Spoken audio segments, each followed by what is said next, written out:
Bon, vous avez prévenu, c'était pas... il y avait peu d'espoir. Sans espoir de retour, c'est le titre du dernier film des Samuel Fuller. Bon, oui, moi, je conserve le masque, mais ça a changé un peu du film aussi. Hein. Mais écoutez, je ne sais pas quoi vous dire, moi je trouve ça absolument inouï. En fait, tu sais que je prépare les séances. Je ne revois pas le film parce que je préfère les revoir à ce moment-là. Ouais. Et il y a des fois, je me dis, c'est une grande BO, c'est un petit film, mais c'est une très grande BO, très original, ou c'est un très grand film. Et là, ouais, je me dis, c'est un très très bon film. Parce que je ne suis pas un spécialiste de toute l'œuvre de Fuller, mais encore une fois, il y a tout le cinéma là-dedans. Enfin, je pense que si on veut apprendre à raconter une histoire avec une caméra, c'est une sorte de ce qu'offre le cinéma. Écoute, je me souviens d'un entretien avec Scorsese, à un moment il dit qu'il était en préparation, je crois, des Affranchis, qu'il venait laisser la télévision animée, qu'il est tombé sur un film de Fuller.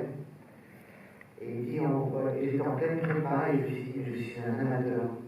Il avait appelé de talent en disant, écoute, je suis un film de Fuller à la télé, on est vraiment deux branques. Et je comprends très bien, enfin, je comprends très bien, Scorsese est un enseignant. Mais là, il y a une densité, une simplicité en faisant des choses qui est. Voilà, et puis il y a aussi un sens de l'image qui est quand même prodigieux. C'est qu'à un moment donné, il y a un plan sur l'enseigne cet endroit où on met les animaux, Counters and Keys, et puis il fait un zoom sur Keys, la caméra fait un panoramique et il y a beaucoup de films qui joue Keys. C'est comme un interprète de film muet, c'est-à-dire que le type a un tel sens de l'image que c'est toujours l'image qui doit donner l'information. Et même quand il y a des trucs infinables, parce qu'il y a une scène qui c'est au moins 6 pages de dialogue, c'est le très long dialogue entre elle et lui sur comment on peut guérir ce chien, comment on peut faire. Donc il marche à travers tout le zoo comme ça, et à chaque fois le dialogue reprend sous des angles différents. Aujourd'hui, à la télévision, ça s'appelle du walk and talk en télé. Et je peux vous dire que pour n'importe quelle série, vous mettez les deux personnages face à la caméra, ils avancent en marchant, et on fait tout le dialogue. Et c'est irregardable. Et là, lui, même si c'est qu'il y a un long tunnel de dialogue, il s'arrange pour faire un truc hyper orchestré, organique, avec des animaux au premier plan, qui arrivent derrière les personnages, on reprend le dialogue. Et sur le découpage, c'est un film à étudier, quoi. Alors, il faut rappeler un truc là, c'est que je me suis rendu compte en voyant le début. Le chef opérateur du film, c'est Bruce Sullivan, qui est le chef opérateur de tous les films distribués de Don Siegel jusqu'à sa mort, quoi. Donc, c'est quelqu'un qui a un très grand sens aussi du cadrage, de la lumière. C'est un film très, très, très inquiétant, on dirait presque un film d'horreur par moment. Et voilà, je ne sais pas comment vous avez reçu ce film. Si ça vous a laissé aussi ébahi que moi, mais j'avoue que j'avais une appréhension à l'idée de le revoir 20 ans plus tard, et que là, je trouve le film encore plus fort. Moi, je trouve que c'est un film de très grand maître, et en même temps, c'est le film de quelqu'un qui n'a tellement plus rien à prouver. Et en plus, il y a un truc qui me. Je sais que c'est un film préféré de Tarantino, ce qui ne m'étonne pas.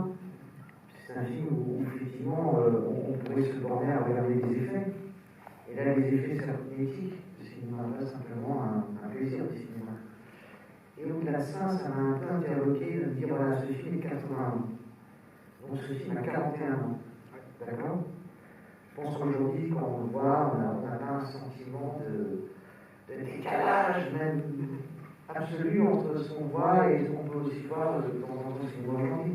D'ailleurs, il y a un film hongrois qui a eu le prix d'un certain regard qui s'appelle White Code, qui est sorti il y a 7-8 ans, et qui n'a jamais caché l'influence de White Dog. Mais en 82, un film qui a 41 ans de moins, c'est un film de Warner Bros. Avec Bogart. C'est-à-dire qu'en fait, le décalage qu'il y a aujourd'hui entre les images que nous faisons et celles d'il y a 40 ans est beaucoup moins fort que celles qu'on faisait il y a 40 ans et les images qu'on regardait 40 ans plus tôt. Donc il y a quelque chose qui a plafonné dans la façon dont on raconte les histoires, dans la façon dont on les met en image, qui est un peu inquiétant. Parce qu'en plus, si aujourd'hui on faisait ce film, le chien serait en numérique et on va avoir l'émotion là, et ça serait juste dégueulasse. Quoi. Ça serait dégueulasse. Ils auraient tous les efforts du monde, 20 graphistes, 1000 ordinateurs pour les rendus, ça serait dégueulasse. Là, il y a 5 chiens de jeu, quoi. C'est un travail de fou. Et en même temps, ça ne transpire jamais le travail, ce film. C'est ça qui est extraordinaire, c'est un travail de dingue de faire ce film. Parce que les plans serrés, les chiens qui vont comme ça, et quand il se les rythmes, les tensions, les plans serrés, les pattes, les machins, c'est un bordel à faire. Et en même temps, c'est les Américains disent effortless, sans effort, c'est-à-dire qu'il n'y a jamais une goutte de transpiration dans son regard. Il n'est jamais dans la performance. Et Fuller, c'est pas. Il appartient à cette classe de cinéastes qui ne faisaient pas des films pour avoir des palmes d'or, qui attendaient une sélection dans un festival, quoi. C'est un filmmaker, pas quelqu'un qui cherche une reconnaissance absurde du métier, quelqu'un qui est en recherche profonde de c'est quoi des images, comment elles agissent sur un public, c'est quoi faire des films. Et c'est un seul qui reste. Je veux dire, dans les années 80, les cinéastes américains dont on parlait, c'est plus du seul, quoi. L'année de la sortie de ce film, c'est la sortie des Charlots de Feu, quoi. Voilà, les Charlots de Feu, on tu es loin. Bon, on peut voir les Charlots de Feu, on va faire l'air, on va voir Wild Dog, c'est bon, j'ai dit, c'est de ça. Oui, mais bon, c'est pas regardable, le film, c'est cette grande. Vieux souvent, de chant contre chant, avec l'anglais, avec des patates chaudes dans la bouche, très fort en marathon, quoi. Tu sais, c'est marrant. Et c'est le film qui avait à l'époque tous les Oscars. Ouais. Voilà. Donc ça raconte un truc sur le cinéma, c'est-à-dire que il y a un moment donné quand même,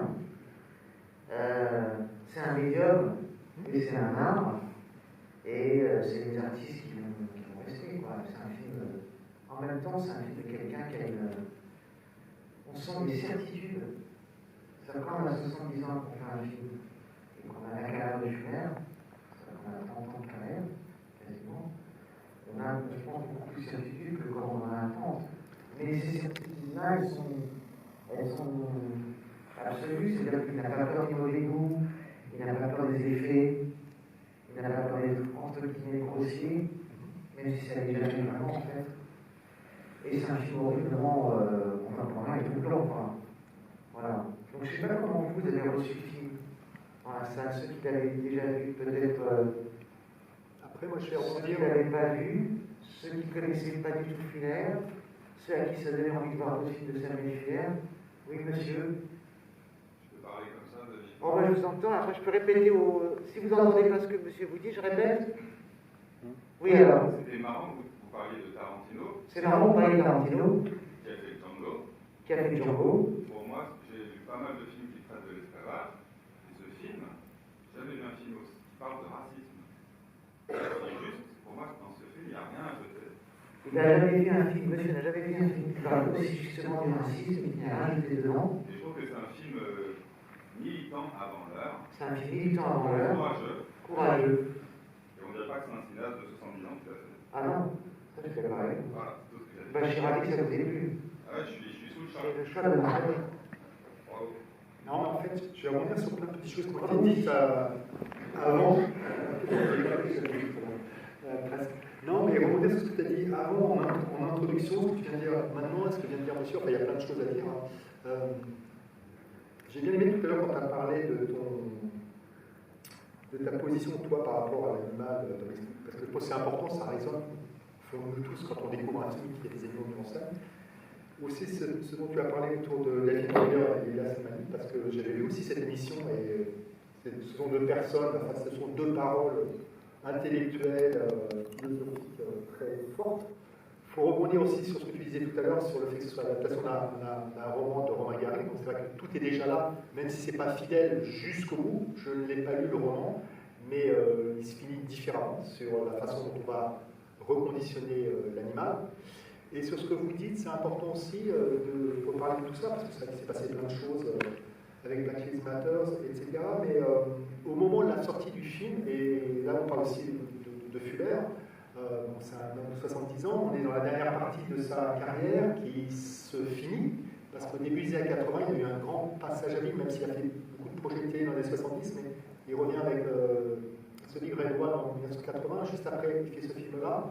Et il va s'exiler en France parce qu'en fait, au moment où le film est fini, est proposé aux États-Unis, et c'est un peu passé le contraire, c'est-à-dire que Paramount fait des séances tests du film, et puis il commence à y avoir une rumeur que le film est raciste. Donc en fait, il y a comment on dit, c'est pas un syndicat, mais un mouvement pro-noir qui l'accuse de racisme, de talent raciste, et le film en fait est un peu mis aux oubliettes, ne sort pas. Fuller est un petit peu beaucoup blessé. Il s'exile en France, il va vivre très longtemps en France. Et le film d'après qu'il va réaliser s'appelle Les voleurs de la nuit, qui est aussi une BO de Morricone. Je reviens un petit peu sur ce qui nous fait venir ici. Et son tout dernier film sera un film qui s'appelle Sans espoir de retour, Street of No Return. Mais c'est vrai que c'est juste pour vous resituer aussi le personnage de Fuller et puis le film en particulier autour du racisme. Et c'est vrai que sur ce que tu disais tout à l'heure, enfin moi, je pense que même sur le filmage, si c'est un film qui fait comment on place une caméra. L'animal est traité comme un vrai personnage. Alors il pourrait être traité comme on traite aussi des fois les enfants, c'est-à-dire qu'un seul coup, comment on les filme, on se met à leur hauteur ou pas. Et en fait, si vous vous rappelez bien, à la toute fin, quand il y a ce papy qui est avec ses deux gamines, ben en fait, la taille, la place pour filmer les gamines ou ce qu'elles pourraient regarder, c'est la taille qu'avait, enfin c'est la hauteur de caméra qu'avait aussi le chien. Et là, ce chien devient un personnage à part entière, c'est-à-dire que les chants contre chants, on a vécu. Alors il ne parle pas évidemment, c'est pas encore Baxter, on n'est pas dans sa tête. Hein, le film que vous avez peut-être vu, enfin je vous invite à découvrir, une curiosité aussi de Jérôme Boivin qui était coécrit par Jacques Audiard. Mais c'est important d'avoir tout ça en tête parce que c'est vrai que les animaux au cinéma, c'était un vrai sujet. Je ne sais pas si toi un jour on utilisera ou si tu auras C'est ce que disent tous les metteurs en scène, une fois à la carrière d'un cinéaste, c'est les bateaux, les enfants, les animaux. Ah, les bateaux, j'ai oublié. Ouais. Non, là, je ne sais pas comment on l'a fait, je suis dans un cadre parce que. Il n'y a pas une situation avec ce chien qui n'est pas compliquée en termes de. C'est ça. De cadrage, de mise en scène, d'organisation de l'image, c'est quand même.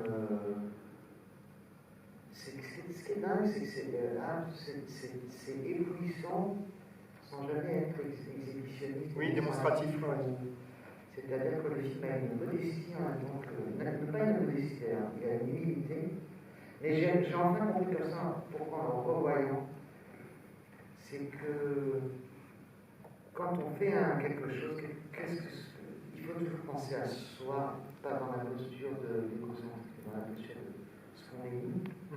Et c'est un film qui est. J'ai trouvé le mot en sortant de la fin du film. C'est un film qui est plein de chagrin. Il y a plein de chagrin. Dans chaque plan, il y a des chagrins. C'est un film de quelqu'un qui est totalement chagriné, quoi. Et effondré par l'état de son pays, par l'état d'abandon des gens. C'est vraiment un film sur la solitude, c'est une fille seule, ces gens sont dans une solitude effroyable. Et c'est un film qui est plein de chagrin. Mais de toute façon, quand j'ai revu le premier plan, ce plan de nuit avec la voiture, je me suis dit, mais quel imbécile, évidemment, c'est un chef-d'œuvre ce film. C'est tellement beau ce plan d'ouverture, c'est incroyable. Et ce qui est très troublant, c'est que la même année, voilà, 6 mois après, au cinéma, tu as Ténèbres d'Argento. Je ne sais pas si vous avez vu Ténèbres, mais c'est une clé dans Ténèbres avec un chien qui poursuit une jeune femme dans les grottes. Et c'est étonnant qu'il y ait des rimes comme ça dans les films de cette époque-là sur l'animal et l'humain, puisque ça raconte en fait, même au cinéma, ça raconte plein de trucs qu'aujourd'hui, il n'y a plus d'animaux dans les films, puisqu'il n'y a que des trucs en numérique. L'appel de la forêt, le dernier. Tout est Disney, quoi.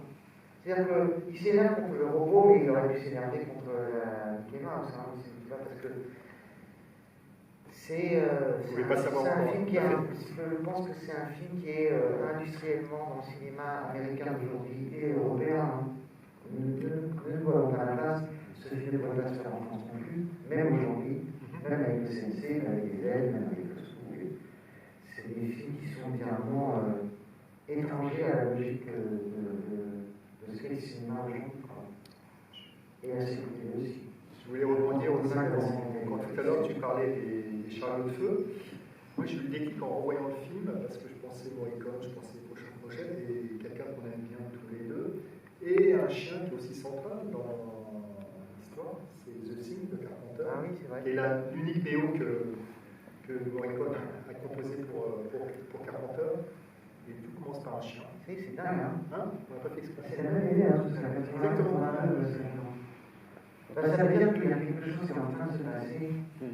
Là, à ce moment-là, je ne sais pas ce que c'est, d'ailleurs, à l'époque. Je ne sais pas ce qui se passe à l'époque. Les années 80, ça a été quand même un énorme bouleversement idéologique, parce que Reagan est président des États-Unis, il y a une tension palpable partout. Et il y a une intensité de cette tension qui n'est pas très lointaine de ce qu'on vit en ce moment. Allez-y, posez des questions, ou même participer, parce que moi, ça devient un monologue à deux, c'est pénible, quoi. Monsieur? Moi, je trouve que... Je ne sais pas si on pourrait refaire le film maintenant ou pas, mais en tout cas, je trouve qu'il n'y a pas un centimètre de là dans le film, c'est une efficacité, ça dure 1h30, mais je pense pas bien plus. Et il n'y a pas un plan trop, etc. J'imagine le film maintenant, je suis en lyrique, mais aussi quelque chose de beaucoup plus asséné lourdement, un film de 2 heures, avec beaucoup plus de... voilà, je pense que aujourd'hui, un film comme ça, peut-être que ça pourrait se refaire, mais ça ne serait pas en tout cas cette efficacité-là. Écoutez, moi, c'est des formations professionnelles, moi, maintenant, je regarde énormément comment les films sont faits. J'ai du mal à juste regarder l'histoire. Il y a une scène de dîner, ils sont les trois à table, le plan est assez large, il y a des portes vitrées derrière la table, et il y a des phares, et c'est le policier qui rentre, donc la caméra panote, on a le policier, il s'en va, on revient sur eux, et après on revient sur la table, et il y a deux valeurs plus serrées, l'économie du découpage est folle. C'est-à-dire qu'aujourd'hui, n'importe quelle série télé, on aurait, puisque les metteurs en scène aujourd'hui, un peu en connexion comment sont obligés de se couvrir, c'est-à-dire qu'ils sont serrés, larges, moyens, sous tous les axes, comme ça le producteur peut faire ce qu'il veut avec le matériel. Là, les décisions de découpage, elles sont très radicales, mais jamais à contresens de ce qui est raconté.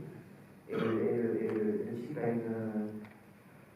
une connaissance de l'écriture cinématographique qui est stupéfiant, quoi. C'est effectivement, c'est un film qu'on devrait montrer. Alors, le directeur de la FIMIS devait peut-être venir à cette projection, mais en fait, il m'a dit qu'il avait un empêchement.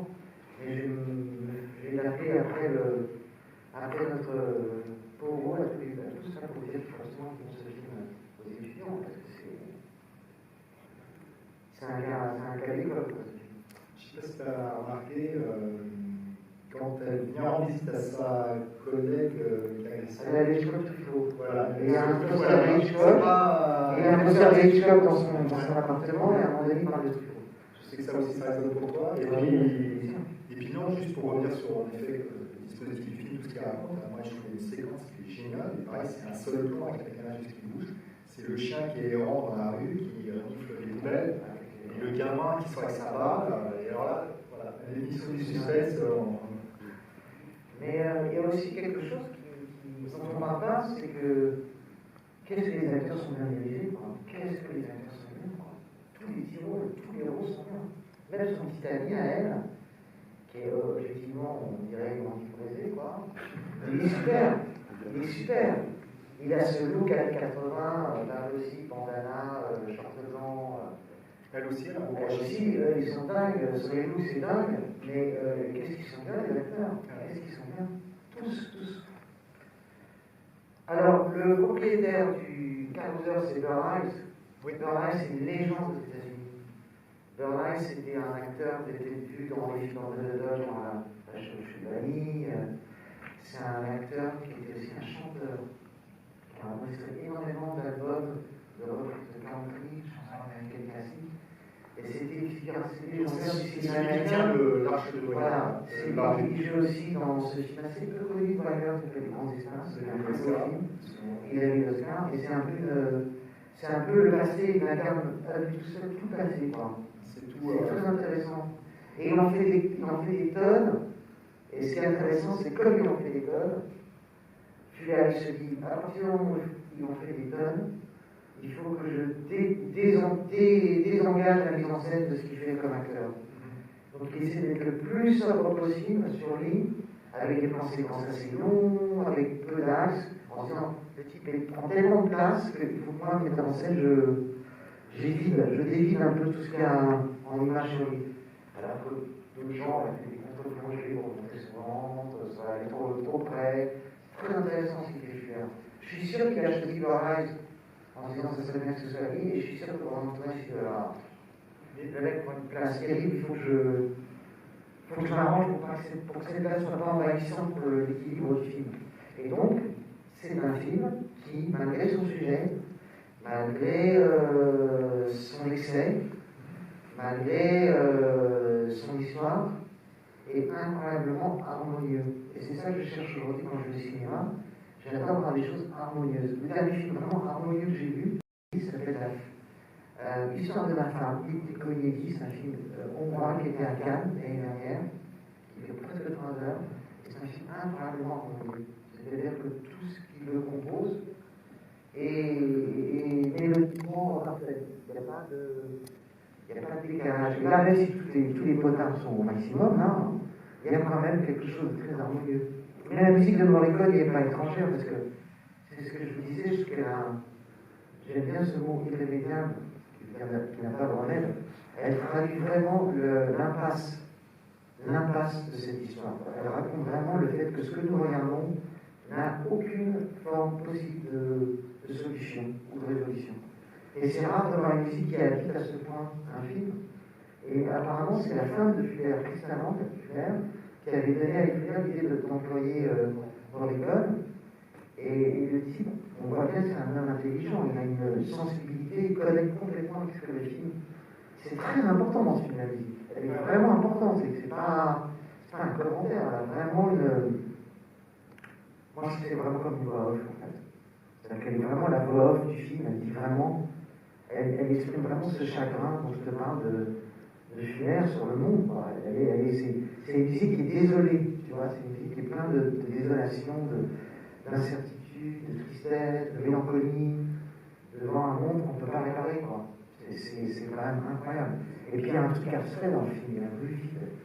C'est la rue vide de Los Angeles, c'est une espèce de vide de tout, quoi. C'est vraiment. Moi, je suis hyper content d'avoir vu ça ici. Ouais, c'est incroyable. Hein. Moi, ça m'a envoyé aussi toute cette morceau à un film qu'on a passé ici, qui est sorti depuis aussi au Max Linder, c'est Le Grand Silence. Pareil, le rôle de la musique est très très. Il y a des thèmes qu'on identifie très bien et qui ramènent toujours cette couleur, cette douceur, ce no. Pour revenir sur Beverly Hills, c'est vrai que c'est un acteur d'une autre génération, mais même si on peut dire qu'il en fait trop quelque part, je crois qu'il en fait trop, comme tous les dresseurs sur un plateau de film, qui sont très très très présents sur un plateau.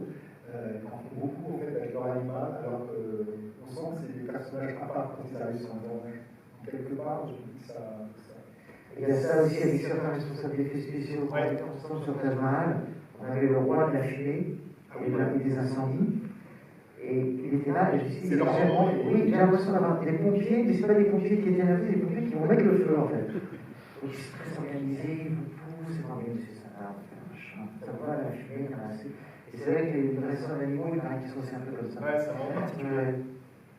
Donc ça aussi, il y a plein d'hommages à l'intérieur. Mais c'est vrai qu'à titre très égoïste et personnel, en voyant des films comme ça me. D'abord, il y a des moments comme tout le monde où je suis très découragé par mon métier, par l'envie même, des fois j'ai plus envie de faire quoi que ce soit. Et de temps en temps, voir un film comme celui qu'on vient de voir, ça redonne, ça alimente quand même un désir de faire des choses et de se dire qu'il faut faire des films qui soient.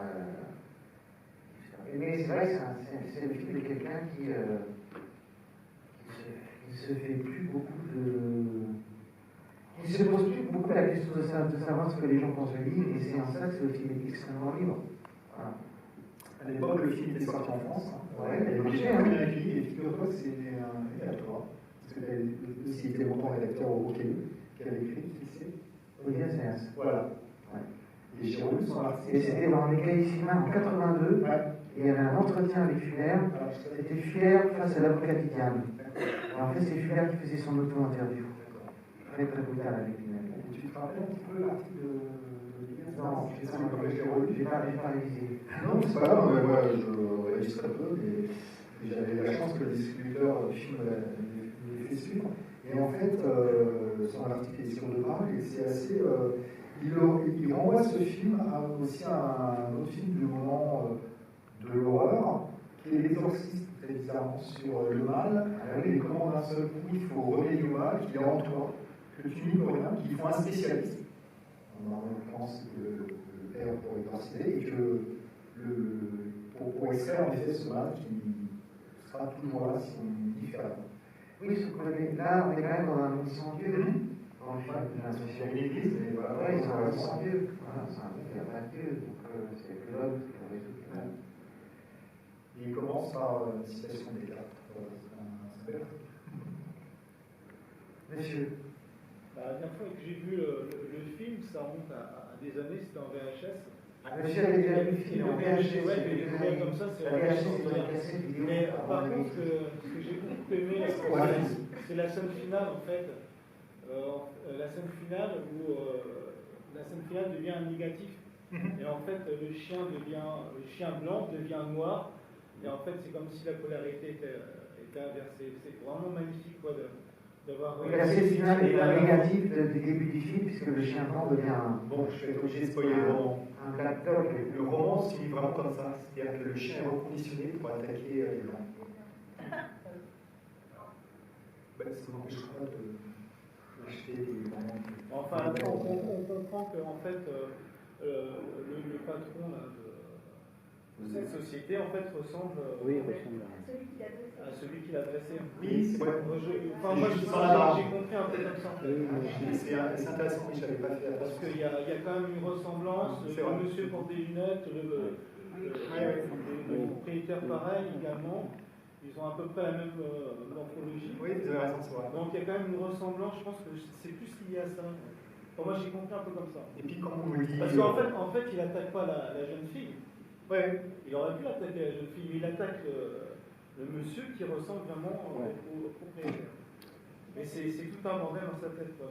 Légalement, maintenant, les types qui dressent, ils sont pas arrêtés, non? Les salauds qui dressent des chiens attaqués, ils sont pas... Oui, il y a des chiens d'attaque, les white dogs. Je sais pas si... Il n'y a pas de loi contre les chiens qui dressent, parce que j'en ai vu des tas de jeunes qui En France, on a... taper les chiens pour les rendre méchants. Apparemment, en France, quand on est propriétaire d'un chien d'attaque, genre Bulldog ou Pitbull, on est censé aller au commissariat de police. Mais ils n'ont pas eu Sans enregistrer les animaux. C'est la morphologie qui prétend qu'ils sont des chiens d'attaque, ils ne sont pas tous enregistrés. Moi, j'ai vu des gens dresser des labradors à attaquer. Oui, mais alors là. C'est pas des chiens qui sont nés pour attaquer. Un labrador, c'est pas des trucs. C'est pas besoin d'un labrador. Un labrador, c'est pas fait pour attaquer. Non, mais c'est ce que... Les gens dressaient des labradors pour attaquer. Alors, normalement, par la loi, il va être puni. Mais c'est ce que veut aussi raconter le roman et le film. C'est-à-dire qu'en fait, l'animal, il devient son fait et ce que l'homme fait de lui. En fait, comme il le film se termine quand on arrête le mec qui l'a dressé. Il va être méchant. Ah oui, mais là, après on s'appuie sur un roman, même si c'est pas fidèle à 100% au roman. Après, on n'est pas rentré en détail sur la vie, l'œuvre et la carrière de Samuel Fuller, mais il y a beaucoup de choses très personnelles que lui aussi ramène au milieu déjà d'un roman de Romain Gary qui est très personnel, puisqu'il s'appuie sur une histoire vraie qu'il a vécue lui avec sa femme et Jean Siller aux États-Unis, en adoptant un chien errant qui était ce chien. Il y a un truc très troublant, c'est la scène où Christine McNichol a le chien qui se fait tuer dans une espèce de machine qui renvoie au fait que Fuller a libéré le camp de concentration, qu'il a vu ça de ses yeux. Les témoignages, les anciens déportés disent on nous traitait comme des animaux. Et donc il y a un fil comme ça, invisible là-dedans, qui est tout aussi troublant. Ouais. Bon ben, ça, vous avez d'autres remarques ou je sais pas, n'hésitez pas, ou des envies, des questions sur les prochaines séances. Je vais peut-être vous donner ça parce que vous êtes tout au fond et en haut, c'est sûr qu'ils ne vont pas vous capter. Bonjour, j'ai beaucoup aimé le film. En fait, j'ai trouvé que c'était très intéressant de passer une question raciale dans un contexte de gens qui font du cinéma. C'est une comédienne qui tient ce chien, et c'est des entraîneurs d'animaux pour le cinéma. Donc, j'ai trouvé ça assez fort. Je ne sais pas si dans le roman il y a ça ou pas, ou si c'était vraiment... Ah, ok. Enfin, j'ai trouvé ça intéressant, en tout cas, que ça soit... les gens qui font du cinéma, c'est comme s'ils avaient ils anticipaient une responsabilité ou ils ont conscience de leur pouvoir avec le du cinéma, de traiter des questions raciales. Je trouve ça intéressant, c'est une espèce de laboratoire pour traiter un problème racial. C'est pas par des gens qui sont là pour faire du film. Cette comédienne. Et je trouve aussi que cette comédienne femme-enfant aussi, je trouve que c'est un choix intéressant, parce qu'elle est un peu, au début, elle est comme une petite fille qui veut pas faire tuer sa bête. Je sais pas, je trouve que ça parle aussi beaucoup de cinéma dans le film, de racisme et de cinéma. Merci beaucoup pour ce... Une parenthèse, pour terminer, mais la séquence avec l'attaque pendant le film, mais je sais pas, moi, je trouve tout est pas loin, sans déconner, c'est pas incroyable. Les ralentis, les glaces, le fond avec le ministre qui passe, c'est fou, quoi. Le type a une. Je trouve qu'il a une science du cinéma. Je reviens pas. Je suis vraiment content de l'avoir revu. Et sur les vite. Et puis je crois qu'il faut. Oui, on va arriver à ça. Et juste pour finir, pour ceux qui ne l'auraient pas identifié, Samuel Duval fait une apparition, il fait l'agent qui répond au téléphone quand il dit que l'héroïne n'est pas choisie. C'est vrai que là, il a fait beaucoup d'apparitions pour d'autres réalisateurs et même dans ses propres films, comme son épouse. Et écoutez, voilà, sauf si vous avez d'autres choses, suggestions ou demandes. Je suis content que vous soyez venus. Je suis content d'avoir vraiment fier d'avoir été jusqu'au bout parce que vous n'avez pas raté le coche dans sa manche, comme distributeur, il n'y a plus les droits des films. On peut le montrer. Il n'existe pas en vidéo en France. Et oui, vous dire qu'en fait le choix, parce que tout à l'heure c'était la surprise, vous avez la bande-annonce de Cinéma Paradiso pour le film de juin. D'un seul coup, en rediscutant avec les directrices, parce qu'on était parti sur l'idée de une fois dans l'Ouest en juin, mais comme début juillet, il y aura cette première du documentaire de Tornatore autour de Morricone, et puis la disparition récente de Jacques Perrin, on s'est dit voilà, que c'était le moment où j'avais de montrer Cinéma Paradiso. Et surtout, voilà, c'est la toute première collaboration de Morricone avec Tornatore et qu'il a pas cessé de le répéter. Morricone, c'est devenu un petit peu l'équivalent de ce qu'il avait pu ressentir, toute proportion gardée avec sa collaboration avec Léon. Ils ont fait, je ne sais plus combien de films exactement, Jean-Christophe, il est là encore.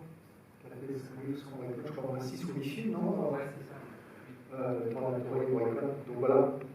Vous l'avez peut-être déjà vu, mais c'est vrai que c'était un film un peu phare autour de la ouverture des salles. Je pense que c'est un film aussi. Encore sur le cinéma, à l'intérieur du cinéma. Ça serait pas mal que vous donniez la date. Ah oui, alors la date, normalement, si je ne dis pas de bêtises, à confirmer, parce qu'on s'est rendu compte que ça tournait sur les tours des législatives, c'est pas grave, il peut voter aussi là. Normalement, ce sera le 12 juin, Cinéma Paradiso. Et je ne mets pas encore la date de l'avant-première ici du film sur Morricone de Tornatore, ce sera le 2 juillet de toute façon. Merci beaucoup.